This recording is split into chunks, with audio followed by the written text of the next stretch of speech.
She said that American soccer fans, most of them aren't smart. They don't know the game. They don't understand. Gio. That guy gazpacho. It's important to take a lame gorilla, okay? Advice, did you know that Arsenal died?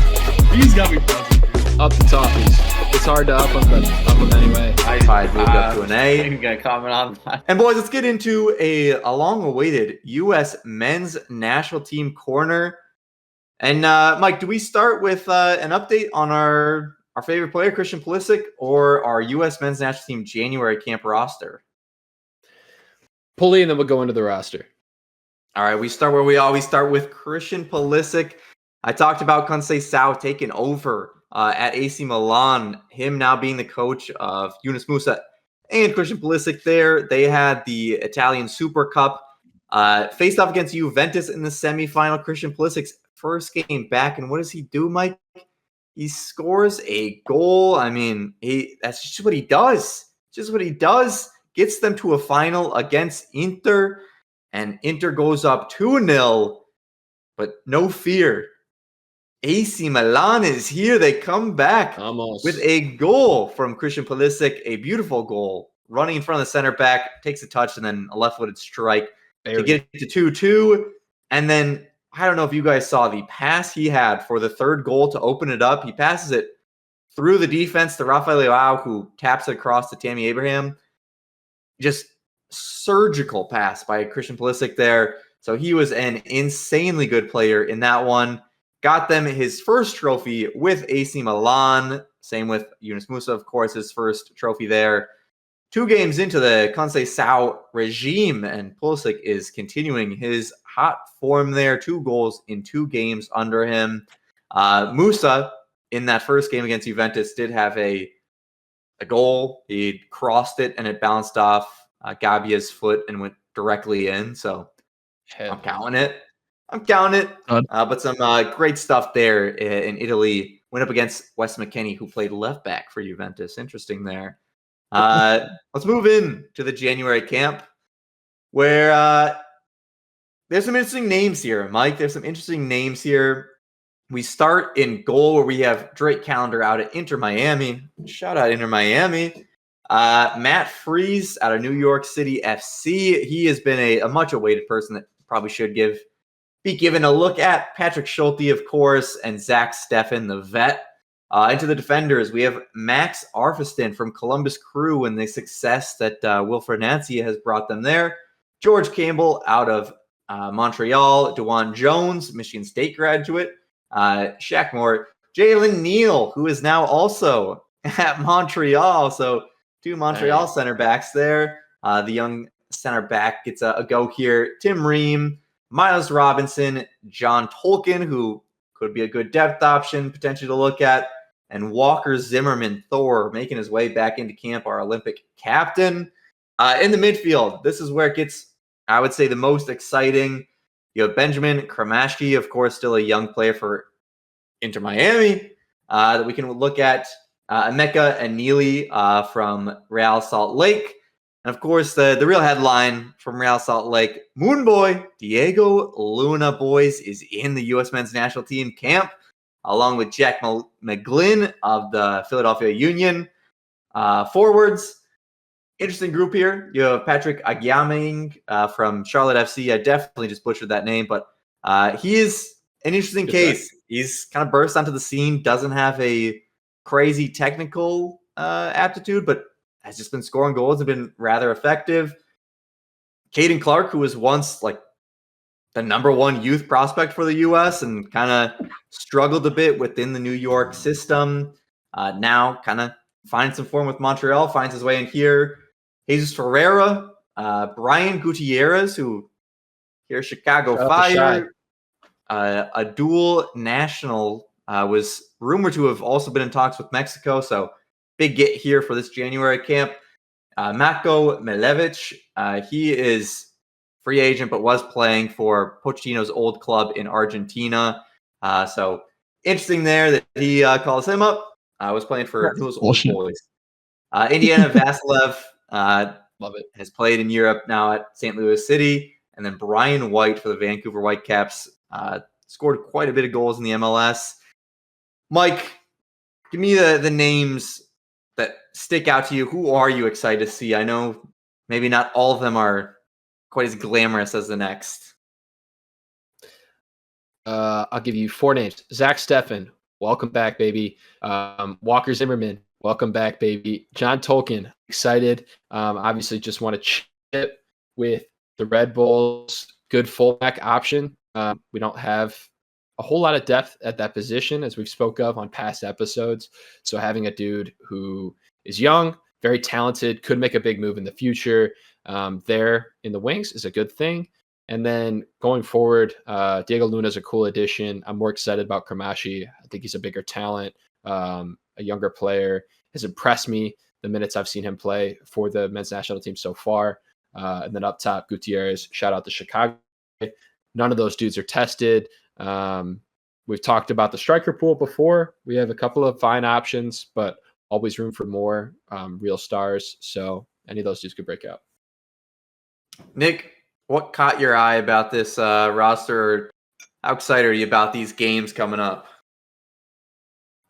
I'm not excited at all. And what caught my eye? The center backs. Honestly, I was a bit shocked to see. I mean, I know it's all MLS guys, but Walker Zimmerman, Miles Robinson, Tim Ream are 3, I would argue, fixtures of the last, 4 years of our center back, even our 11s that we sent to pretty important tournaments. So a bit interesting to see them all there. Let's see if they take up a leadership role. Let's see if maybe any of them are on the cutting block. Maybe Poch is kind of giving this as a one last chance for them. Again, I do think it's probably mostly an MLS thing, but it'll be interesting to see if any of them are able to adjust a little bit better to a system, or if any of them start falling off by the wayside a little bit. And then, I mean, Caden Clark, they're calling him the yesteryear's Caven Sullivan. So excited to see if he can do something and hopefully a better future for Jared Flaggett's favorite 14-year-old boy. Okay, let's chill on some of the words we used. I do think that Palmer maybe knows what I'm talking about. Shut the fuck up. you're. Geez. This is. Listen, the center backs, are I think more of the experienced options. I think that's just because you want maybe a strong base in the back just to build some possession and not have goals being shipped in by younger players. So I'm okay with that one. I think players that figure to make a fight for next year and kind of going forward for the World Cup. I think you can look at Diego Luna. Of course, we kind of talked about how excited we are for him. I think he is going to be a star in his own right. We'll see how far that gets him in a very competitive midfield/wing position for the U.S. men's national team, but certainly is a different type of player, very crafty, very different from what we currently have in the player pool. So I think he'll be a good weapon for Pochettino to have. Jack McGlynn, I think probably not for this cycle, but next cycle might be a decent depth option. Caden Clark and Brian Gutierrez, both young players in the MLS that have been kind of hyped up. Brian Gutierrez, I think, has been a little bit more consistent in his play in the MLS. Caden Clark, though, as a youth prospect, was turning heads with Paxton Aronson. Those two as the best 2 players in CONCACAF. Obviously, you see where Paxton Aronson is now at Utrecht and doing so well. We'll see if Caden Clark can do the same exact thing and get his career back on track. Wait, so how do you feel about Jalen Neal? I know we don't really have a lot of great center back options, but he's 21. He's gone from LA Galaxy to Montreal this offseason. Is he still, you think, an option to be taken over at center back? Or are we kind of looking elsewhere to be like, but we have Mark McKenzie, we have Chris Richards, we have Cameron Carter-Vickers until kind of that Don't next say Cameron prospect. Carter-Vickers. Listen, man, he's there. He's there. I think I don't until he shows me something. The Jalen Neal move from LA Galaxy to Montreal is not really getting the juice flowing. I don't have too much faith in any of these guys, honestly, to make an impact in the next year or even in the next cycle. So I am looking forward to having my mind changed, and hopefully one of these guys, this is a huge opportunity for every single one of them So hopefully one of them can take that opportunity by the horns. And I would love for it to be Jalen Neal because obviously, like you said, that center back list that you recited, it doesn't inspire the most confidence. So if he's someone that comes out of this with more confidence and maybe impresses Poch, I'll be very happy with that. But by no means am I expecting that to happen. Yeah, I mean, I think the only two people I can say are going to play a role in roster decisions on the actual team is maybe Diego Luna and Benjamin Kramashi. And I still think at least Benjamin Kramashi is a couple of years away from that being a real discussion with the other people we do have in that midfield. Mike, do you have something, some final thoughts on this roster here? What you expect in the January camp from the friendlies?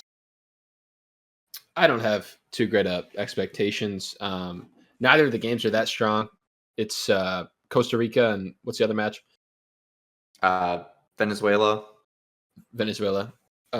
So it's like mid-tier competition. I mean, very few of these guys are going to be involved with the senior squad going forward. A few of the goalkeepers, maybe Tim Ream sticks around. But it's cool to see some new guys test it out. Still will be interesting to see how Poch plays, what system he plays with these dudes. I assume it'll be his same setup. I'll probably tune in. I'm still excited for some international soccer. Tune in is diabolical. That's not great for a soccer-based podcast. Say I'll probably tune in. We run this pod, bro. Yeah, I'll probably tune in. It says a little bit about what the camp is and what it is. I think one of the things that it's somewhat missing is the January camp used to be, hey, here's all these young players that are the best prospects for what American players are going to be for the most part. You had maybe a couple like a Pulisic and McKennie that were overseas already. Now, I mean, all of our youth prospects, most of our youth prospects are already over in Europe in academies or playing either with, the U21 teams or with the teams just kind of buried in the bench. So you kind of miss out on some of the top youth prospects in this one to kind of come up into the ranks, but still some decent things to look at here. Let us know what you guys think of the January camp. Obviously, it referred to as Camp Cupcake, so not the most hard-nosed, serious national camp, but a lot to be learned. What do you guys want to see out of the players here? And Mike, some final thoughts on our return. Oh.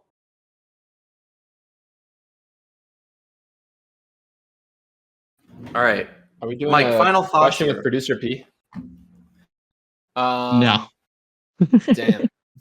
It's good to be back. Happy 2025. A lot of good ball over the holidays there. Boxing Day was a lot of fun, even though we drew. It's a good draw. It's been only losses since then. Excited for more soccer. Supercopa was pretty cool today. Shout out all the boys in the U.S. men's national team squad. Make a name for yourself, please. Flags, are we tuning in? Oh, we're probably definitely tuning in. Nick, some final thoughts.